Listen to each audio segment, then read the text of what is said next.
Les violettes sont des fleurs. Salut, c'est les violettes. Beurette, un passé colonial. Alors, pour cet épisode, on a choisi de traiter d'un terme dont on entend parler quasiment tous les jours en vrai. C'est un terme qui est un peu dans le langage courant, mais qui est hyper problématique et on avait envie de vous expliquer pourquoi.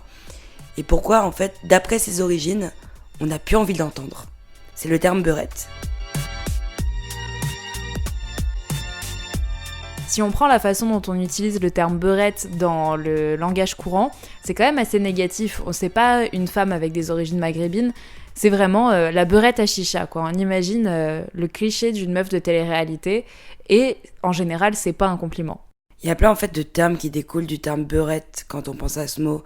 Il y a le côté un peu michto, si je peux me permettre. Il y a le côté intéressé par l'argent, vulgaire. Donc aujourd'hui, on avait envie un peu de débunker ce terme et de savoir pourquoi ce n'est pas possible d'utiliser ce terme en 2023. En fait, le terme, pour reprendre la base, il vient du mot arabe qu'on a mis à l'envers. Donc en verlan, ça donnait beurre et du coup, au féminin, beurette. Mais on n'a pas dit beurre-re. On n'a pas mis un E à la fin pour le mettre au féminin. On a mis « et », qui est un suffixe qui est assez infantilisant. Tout ce qui se finit par « et », c'est petit. Genre fillette, jupette ou gentillette. En fait, le suffixe « et », si on reprend l'étymologie de ça, ça veut dire « petite demoiselle », entre guillemets. Ça met pas la femme sur un piédestal, quoi. En fait, le terme beurette vient du terme beurre. Le terme beurre est né en 83 avec la marche des beurs. La marche des beurs, c'était la marche pour l'égalité et contre le racisme. En fait, c'est tous les descendants de la première immigration des années 60, donc les fils et filles d'immigrés, qui ont décidé de faire une grande marche et de traverser plusieurs villes de France, notamment Paris et Marseille, afin de se battre contre le racisme. Ils sont partis de Marseille en octobre 83, ils sont arrivés à Paris 2 mois plus tard et entre-temps, ils passaient dans les villes et villages de France pour lutter contre ce racisme. Au début, le terme beurre, il n'était pas problématique, mais petit à petit, ça s'est transformé en une façon de décrire l'arabe qui est bien intégré, l'arabe assimilé.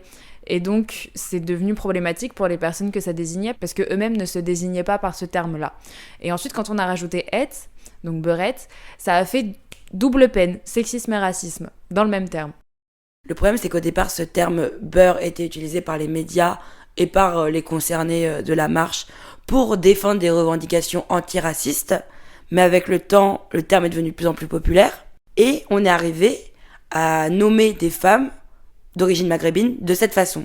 Donc avec toujours le suffixe rabaissant « et », donc beurette. Dans les années 2000, on a une émergence avec la bulle internet de l'industrie pornographique. C'est-à-dire que les consommateurs de porno vont pouvoir choisir des attraits des femmes qu'ils veulent voir en situation de coït. Typiquement les mots-clés que vous rentrez sur YouPorn. Et c'est là qu'on va réveiller un petit passé colonial. Dans l'idéal de l'homme occidental, il y a cette attirance envers la femme exotique qui vient des colonies, donc d'Afrique soit subsaharienne ou d'Afrique du Nord, Moyen-Orient ou autre. Et c'est là qu'on va faire un petit rappel historique pour savoir d'où vient cette passion pour l'homme envers la femme maghrébine. Comme on le sait tous, la France a été un pays colonisateur, donc il y avait plein de colonies, notamment en Afrique du Nord, donc qui étaient les colonies les plus proches géographiquement de la France.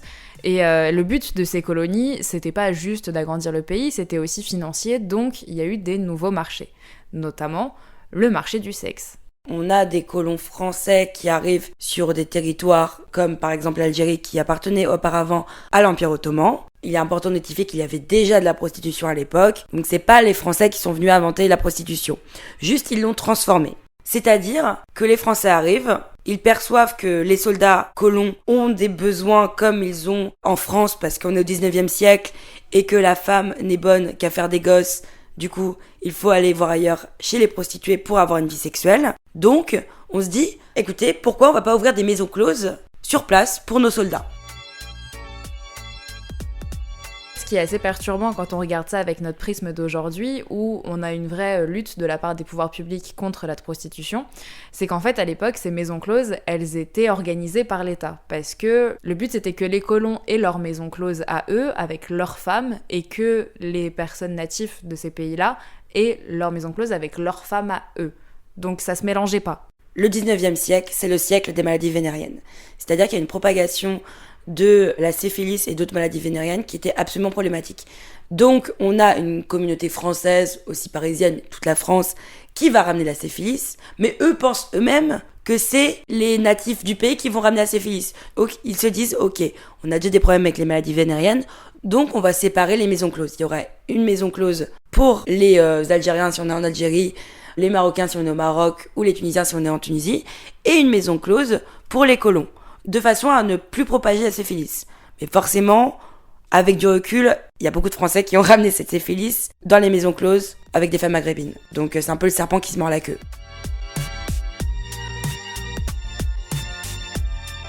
On aimerait bien vous parler de toutes les colonies françaises d'Afrique du Nord, mais en fait c'est pas possible. Donc on va plutôt prendre le cas de l'Algérie, puisque c'est là où la France est restée le plus longtemps. Et l'Algérie est devenue un département français, comme tout le monde le sait. Donc on a été très bien implantés, les Français, en Algérie. Donc comme on vous l'a dit, ces maisons closes, elles étaient chapeautées par l'État. Donc il faut savoir qu'il y avait des visites médicales qui étaient organisées quand même, parce que ce serait dommage, vu que le but c'était de lutter contre la syphilis en séparant plusieurs maisons closes, ce serait dommage que les colons chopent la syphilis ou autre. Donc il y avait des visites médicales régulières, et en plus, les prostituées devaient payer une taxe au gouvernement pour travailler. Ce qui est important de préciser, c'est qu'au départ, le gouvernement colonial ne voulait pas forcément que les colons français se mélangent avec des femmes maghrébines. Donc on a tenté de ramener des prostituées d'Europe afin de séparer les cultures et les origines. Le problème, c'est que dans tous les cas, les hommes allaient vers l'exotisme de la femme arabe. Bon, pour remettre les choses dans leur contexte, on parle beaucoup là de colonies françaises, mais il faut aussi prendre en compte qu'il y avait des chefs algériens qui étaient d'accord avec ça, qui étaient d'accord avec ce commerce, qui était quand même de l'esclavagisme, parce qu'il s'agit quand même de femmes qui sont enfermées dans une maison toute la journée et qui payent leurs fesses. Donc, il y avait une organisation quand même entre la France et les Algériens. On va pas taper que sur l'État français, bien sûr. Les torts sont partagés généralement quand il s'agit de femmes. Je tiens à le dire. La domination de la femme, en général, tout le monde est OK pour ça. Voilà, c'est ce qu'il faut préciser.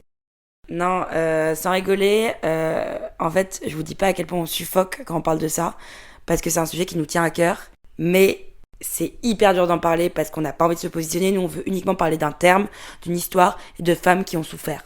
L'idée, c'est pas du tout de prendre de position. Je tiens à le rappeler, c'est hyper important. On est apolitique, on veut juste parler de femmes et d'histoire, de faits. Donc tout ça pour dire qu'il y a eu une attirance sexuelle envers ces femmes maghrébines parce qu'elles représentaient l'exotisme, et ça s'est développé en France. Et petit à petit, il y a eu des photos qui sont arrivées en France, des cartes postales, ce genre de choses, parce qu'on n'avait pas internet, donc pour la pornographie, c'était des photos, et des photos qui arrivaient des pays du Maghreb vers la France, où du coup ça s'est encore plus développé, cette attirance pour la femme maghrébine, la femme d'ailleurs, la femme exotique. Tout ça, ça a créé un fantasme assez généralisé en France, et ça a perduré jusqu'à encore aujourd'hui. Et si on regarde les chiffres, en 2019, le site pornographique Xhamster a sorti les stats des recherches des gens, des mots-clés, et le premier terme, c'est beurette. Et tout ça, ça montre qu'on a une vision romantique et érotisée de l'Orient qui n'est pas du tout en corrélation avec la réalité. Si on dézoome un peu tout ce qu'on a expliqué par rapport à la prostitution coloniale, il y a une trace, même si on n'en parle plus. Il y a encore le quartier Bousbir à Casablanca, qui aujourd'hui est un peu nié, mais il a existé. C'était un quartier entier qui était composé de maisons closes et qui a accueilli plus de 680 filles à partir de 12 ans, qui accueillait de 1000 à 1500 Français par jour. Si on dézoome un peu la situation et qu'on prend du recul sur tout ça, on se dit que c'est plus possible d'utiliser ce terme.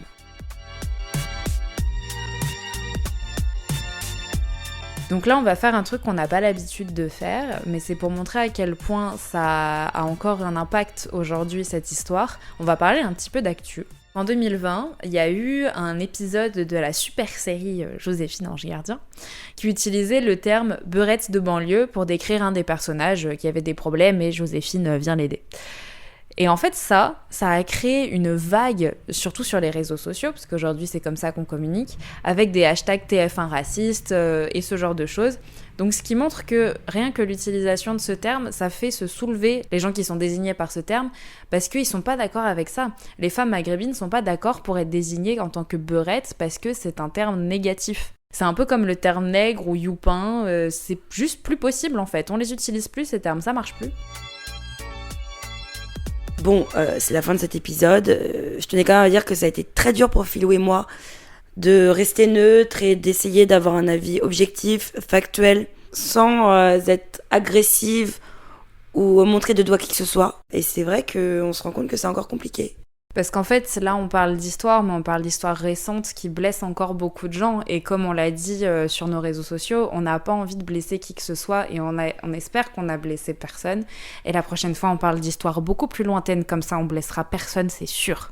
Surtout, en fait, quand on traite d'histoire et qu'on traite des femmes dans l'histoire, il y a forcément un lien avec le présent. C'est factuel. Quand on emploie le terme beurette, on l'entend partout. Donc, forcément, des gens vont se sentir montrés du doigt.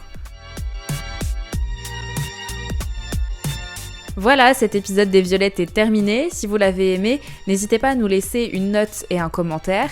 Et pour en apprendre encore plus sur les femmes, l'histoire et les femmes dans l'histoire, rendez-vous sur notre Instagram et notre TikTok, c'est Les Violettes Podcast. À bientôt!